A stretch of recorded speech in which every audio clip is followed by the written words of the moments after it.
انسان اللہ کے سب سے زیادہ قریب کب ہوتا ہے؟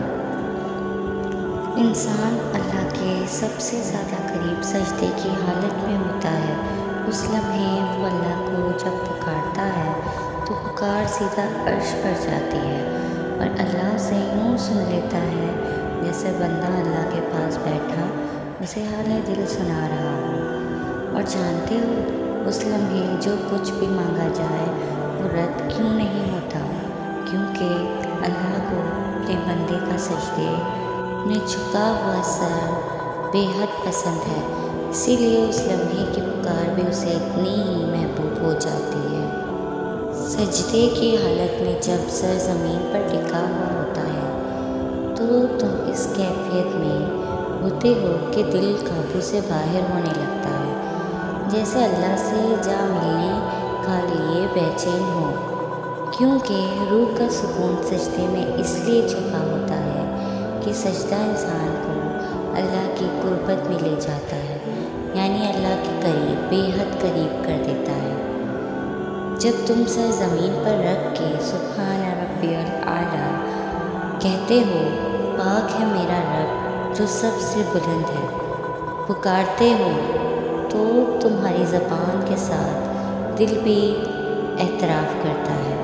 کہ بے شک اللہ تو بہت بلند ہے اور میں خاک ہوں، خاک سے بنا بشر جس میں تیرے نور نے روشنی کی ہے، اور بے شک تو ہی سب ہے اور میں تو کچھ بھی نہیں۔ تب اللہ کو تمہارا یہ پکارنا بہت پسند آتا ہے اور اس کے بعد تمہارے دل میں آنے والی ہر دعا کو وہ بہت محبت سے سنتا ہے اور پھر اس کی قبولیت یقینی ہو جاتی ہے۔ نماز ایک ایسی عبادت ہے جو انسان کو اللہ کے بےحد قریب کر دیتی ہے، اور پھر اسے وہ کچھ دکھائی دیتا ہے جو اللہ اسے اپنی قدرت سے دکھانا چاہتا ہے، وہ کچھ سنائی دیتا ہے جو اللہ اسے سنانا چاہتا ہے، اور وہ ان تمام چیزوں سے دور ہو جاتا ہے جن سے اللہ اسے دور کرنا چاہتا ہے۔ نماز کو مومن کی معراج اسی لیے کہا گیا ہے کیونکہ نماز ہی وہ عبادت ہے جو انسان کی نظر کے سامنے کھڑے پردے گراتی ہے اور اسے اللہ کی نظر میں بلند کر دیتی ہے۔ نماز سے اپنا تعلق مضبوط کرو تاکہ اللہ تمہیں خود سے مضبوط تعلق بنانے کے لیے چن لے۔